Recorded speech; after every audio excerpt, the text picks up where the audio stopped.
This is KJ Singh, and you're watching the KJ Singh Show.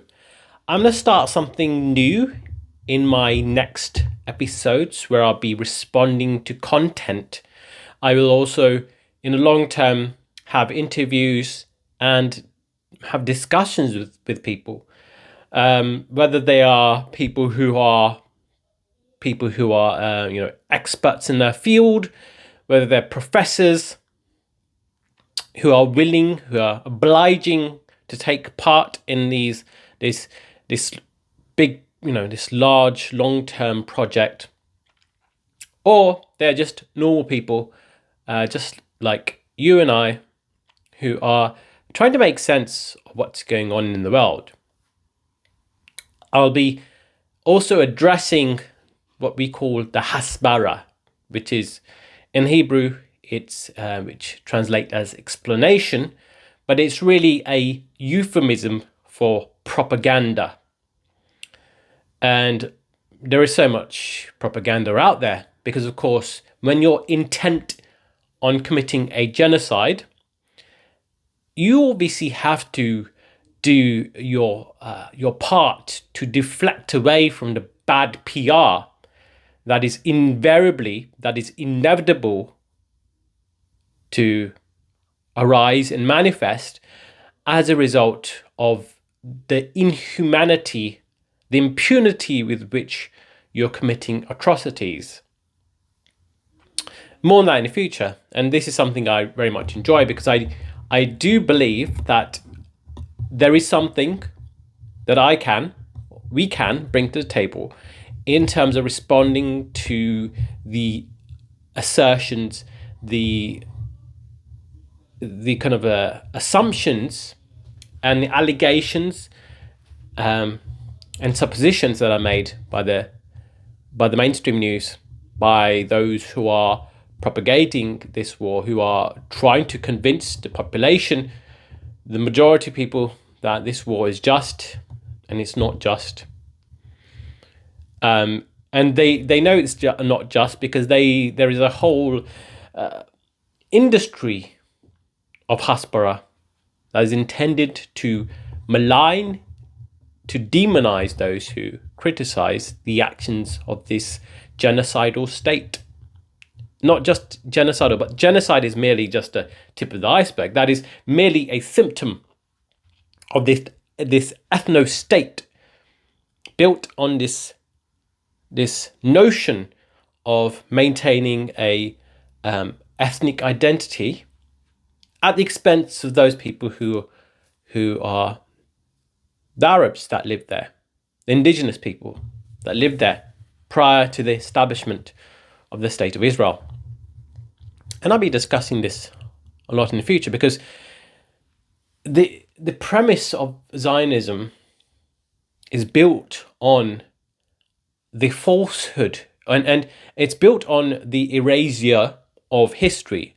The idea that this is the land of what we call Israel right now was terra nullius. In other words, it was empty land, which is not true. 1.3 million people lived on the land of Palestine.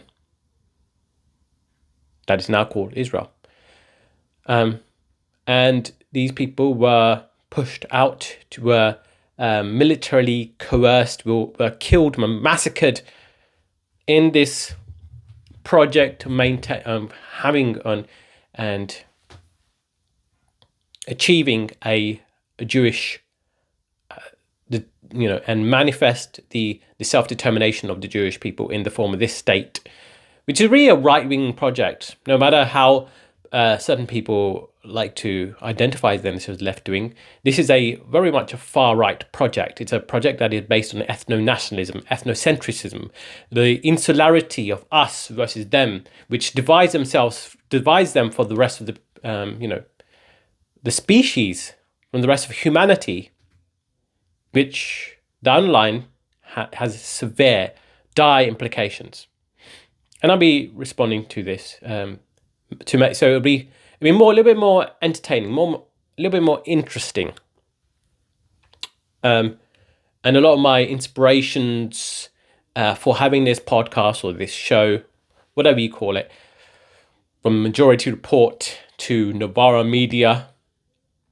A lot of it is responses to the media that is being pushed out by a lot of the times it is pushed out by an astroturfed media network, by people who are pushing out a narrative for a certain benefit, for whether it's a benefit of the institution of Israel, benefit of the institution of the capitalistic corporations that want to maintain low taxes. And so obviously there needs to be pushback. There needs to be a response and an understanding of the situation, because of course a lot of the time they require our lack of knowledge, lack of awareness, a lack of knowledge on the subject. They require us to be ignorant, so as to they have a blank check to do whatever they please. And once you learn about what's going on, you realize actually they see you as idiots. I mean, it's one thing to say, okay, if you really want to protect an institution, you should be able to make your case. But it's another thing entirely to obscure your agenda and to just spout lies in the pursuit of this agenda, and so it leads one to conclude that perhaps the pursuit of protecting this institution or this project isn't necessarily tenable with being aligned with reality, but perhaps it's built on a lie. The foundation is shaky. And so maybe it's not worth protecting these institutions. But you cannot know until you're presented with the facts, which is something that I aim to do in my long-term videos. But I'll end this episode with this. I call it the alien hypothesis, or the alien experiment. Now, there's a lot of Hasbara which aims, or propaganda which aims to vilify those who criticize the actions of Israel, or even the very premise on which Israel maintains its certain self-determination. But let's bring aliens into the mix, because aliens cannot really be described as racist, because of course they come from a completely neutral worldview. Let's say for example, aliens have come from a faraway galaxy. They've arrived on Earth. They have no prior knowledge of our species, and so they're seeing what's happening in Gaza. And this is what I think what would be their thought patterns. They would look at what's going on in Gaza and they'd be puzzled, and they would think it's quite strange how there's this needless bombing of these individuals who don't have any say in the matter of what happened in prior experiences or prior exchanges with the enemy, with the other side, and yet they're bombing them mercilessly. And they'd be quite puzzled by this, because they would look at the media of the ones doing the bombing, and they would see there's lack of congruence. In the media, they're taught to believe that it's important to protect the vulnerable, whether it's through comic book superhero movies like Marvel films, like the Avengers, where you're led to believe that it's important to protect the lives of the vulnerable. The most highest principle you can follow as a superhuman creature that's endowed with the most otherworldly gifts. The most the best that you can do is protect the lives of the vulnerable people, the lives of people generally. And yet this is in complete contradiction to what Israel government and army are doing. What they're doing is doing what the villains in those films would do. In fact, even worse, because even in in the Marvel films, that blue purple guy, Thanos, even he did not rejoice at death of others, and his final kind of ultimatum is what he really wanted to achieve was to reduce the inhabitants of the universe by half. But that also meant, that didn't discriminate against him and his enemies. It was actually to maintain kind of order in the universe in some way, to reduce the amount of consumption in the universe. It was more like a neutral point of view. However, what Israel's doing is very much self-serving, and you will see also, as you may have seen, if you haven't seen it, you will see in my future videos, just the sheer celebratory rejoicing of this war of genocide by Israel soldiers and just general citizens, who are almost indistinguishable from IDF, because of course a lot of people do join IDF because it's mandatory conscription. I do, however, have a lot of respect, admiration for those who are conscientious objectors and do decide to reject that role, that exploitative and highly violent role of working at the IOF, Israel Occupation Forces. But to go back to the analogy, aliens would look at what's happening and they say complete lack of congruence, lack of consistency there, moral consistency. They would see films like Dune. They would say the indigenous people are the good guys, the people who lived on land first and whose land was exploited and the indigenous people killed for resources. They were the protagonists, and yet what's happening in Israel is complete opposite. Then the aliens would try and understand what's going on. They would look through history. They'd analyze the millions of books in a matter of seconds. Let's just say they're that smart, intelligent. They can download books. They would think what happened on October 7th was unfortunate. But again, they would also conclude logically, rationally, without developing any hatred or misgivings or illusions about the so-called other, because of course they're not taking sides, they're just seeing things from a bird's eye point of view or galaxy point of view. And they would see, actually, October 7th, that didn't occur in a vacuum.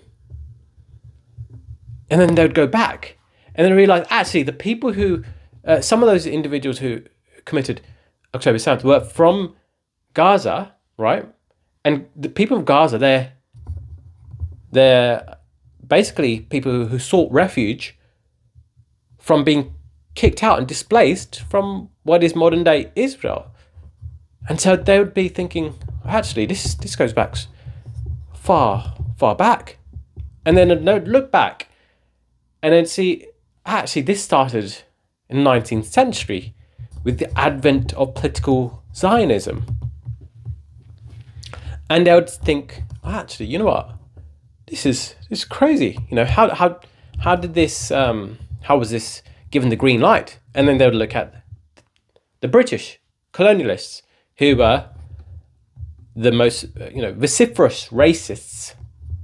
It was an empire based on white supremacy, whereby they they'd look at the Balfour Declaration, which a lot of Zionists would celebrate and rejoice at. This declaration, which announced at a political level that, it set the stage culturally, politically, for a Jewish homeland in Palestine, but it did not give any regard to the Palestinians that were living there, as if this is empty land. And they would also look at James Arthur Balfour, who signed that declaration, who's Prime Minister in 1905 and signed the Alien Act 1905, and think, actually, James Balfour, he wasn't a big fan of Jewish people, because the Alien Exclusion Act, or Alien Act, refused entry of Eastern Europeans and Jews into the UK. And so when it came to the 1930s, 1940s, when Jews, really needed refuge from their own annihilation from the Nazis, the Third Reich, a lot of them were refused. That's not to say that all of them were refused, but many were. There are 500,000 case files of Jews who were refused refuge in the UK. So why are we not discussing this? Why are we not discussing the xenophobia with which and the xenophobic context within which European Zionism was established?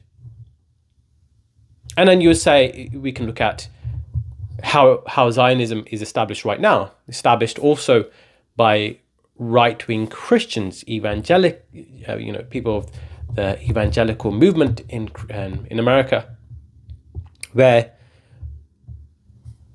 it is believed that Jews must return back to the homeland for the Messiah to return. It's a pure fictional gobbledygook, but it's par for the course of a society that is run to control the masses, and that's why you need religion, you need mythos, you need these highly complex and seemingly profound narratives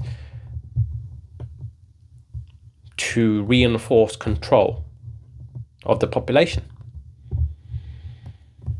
And so the aliens would look at all this and say, actually, this is complete dehumanization of the people that's living there. And there's nothing significantly different about these different people. It's just the cultural differences. And they would look at the DNA of the people. They would look at the DNA of the Palestinians and realize, actually, the people who are living in Palestine, or people who are displaced in Gaza and West Bank or around the world, their DNA shares ancestry with the pre-Judea population known as the Canaanites. And they'd look at the DNA and archaeological evidence, and they'd see, actually, this entire issue of Jews going back to their homeland before they're kicked out by the current modern day Palestinians is it's a complete lie. Because, of course, the descendants of the Canaanites who were existing prior to the original Jewish kingdom millennia ago, those descendants exist in the form of Lebanese people. They exist in the form of Palestinians, and they exist in the form of some Jewish people. So it was the Canaanite kingdoms that gave rise to the Jewish kingdoms. And then the aliens would look at all of this and say, actually, these social constructs are rather confusing and rather irrational. People can just identify with whatever they want and then kill in the name of that identity. It seems largely irrational. They'd look at the vilification of those who are Palestinian, who are Muslim, but they would also realize, actually, a lot of those who are resistance fighters, or who are resisting the occupation, but also Christian too. So it's not really a matter of religion. It's more of a matter of just self-determination of a community of people who lived there prior to being dispossessed of their land, of their assets, of their culture. And then, they'd see the dehumanization that comes about from just completely destroying and eliminating history from the picture altogether, and then pointing at the the resistance, those who are, whether they're throwing stones or shooting rockets, or they are protesting for their self-determination in the Great March of Return. The aliens would point at the Great March and Return in particular as an example of the levels of dehumanization that have gone so extreme that these Palestinians cannot even express their self-determination. They cannot express their dignity as human beings. They cannot protest in peace because otherwise they would be shot to death. Hundreds were shot to death, including children, disabled, medics. The aliens would look at all this and they'd make the calculation that this is a huge error and the international community has failed, because the international community, and when I'm talking about international community more precisely, I'm talking about those with the power in the international community in the form of the US, in the West, they are taking the side of Israel. And this is partly due to the fact that this is a capitalistic world order, a economic system that is built on neoliberal values, on where wealth rules.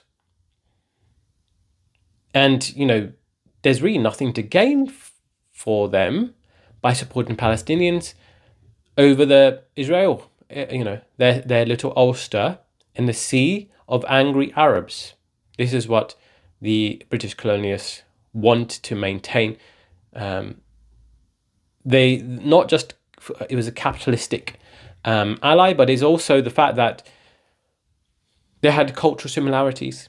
They also wanted to protect certain assets like the Suez Canal in Egypt. They wanted to maintain a hub of a satellite in that area so that they can have some order in that region. So that if things get too out of hand by those unruly Arabs, then this little police state where everyone is enlisted into the military at the age of 18 would be strong enough, would be powerful enough to take on those baddies. And it's not a surprise that Benjamin Netanyahu really was really banging on those war drums prior to the Iraq War. He really, really wanted to see this invasion of Iraq, and he's really adamant that Saddam Hussein had weapons of mass destruction.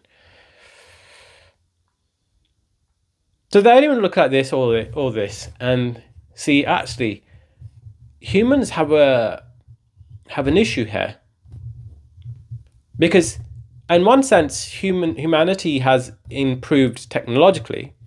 Humanity has improved in terms of sophistication of global networks, but we haven't risen above our reptilian brains in terms of the fact that we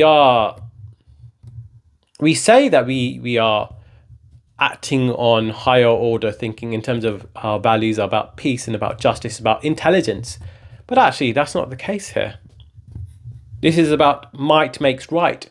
In the pursuit of capitalism, in the pursuit of military interests of the West, it's in pursuit of might makes right, and also religious dogma. Without seeing that we are human beings. The aliens would also, as part of this conclusion, would also look at the trauma cycle as a result of what the Jewish people have suffered in World War II, in the Holocaust, over millennia of suffering. But they would also realize actually the victim and victim complex has taken root in the culture and has therefore they have now adopted a superiority but also victim complex, and it's wrapped in with trauma, and so they will act in a way that is incredibly volatile and extremely just and even no matter how logical and how procedural and how clinical their political and military actions are, there, behind all of that, there's a seething kind of like palpable trauma and almost an anti-reality basis for their action, because of course they've been told from a very young age, and it's understandably so, the anti-Semitism they've suffered, especially in Europe relative to the rest of the world. Jews have suffered far worse in Europe, in the West, than they have suffered in other countries like the Middle East. In fact, there have been periods of long periods of relative peace and calm and quiet under Islamic rule than under Christian rule. This is partly because, of course, in Christianity, Jews are seen as the ones who were responsible for the death of Jesus Christ.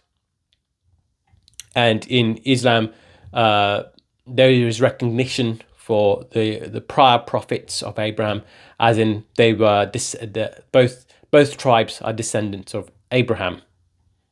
So it's part of the same tradition, and there isn't the same vilification of Jews in the cultural mainstream. It's only well, of course, there's more to it, but the recent incarnation of hostility against Jewish people is due to the colonialism, the unjust disposition, the ethnic cleansing, and now the current genocide against the Palestinians, the indigenous people who lived there prior to the establishment of Israel. The aliens would look at all this and see this is a moral depravity. And yeah, I'll be doing more videos on these alien experiments too, to see things from a bigger picture point of view, because of course, I don't have a dog in this fight personally. And even the ethnic identities that I'm familiar with, I've grown up with. My parents are Indian. Parents are part of the Sikh community. In fact, there has been some hostility between Sikh and Muslim communities. But at the same time, I see myself as a human being. And you cannot project onto children, and you cannot project onto people elsewhere who just simply share an identity. You cannot simply make generalizations. That is being anti-truth in a pursuit of whatever warped identity politics, whatever warped worldview you are participating in, whatever belief system that that is the root of your lies and your whole raison d'etre. But anyways, be talking about this more in future. Hope you like this video. Please like, comment, and subscribe. They'll be very much appreciated. Stay tuned.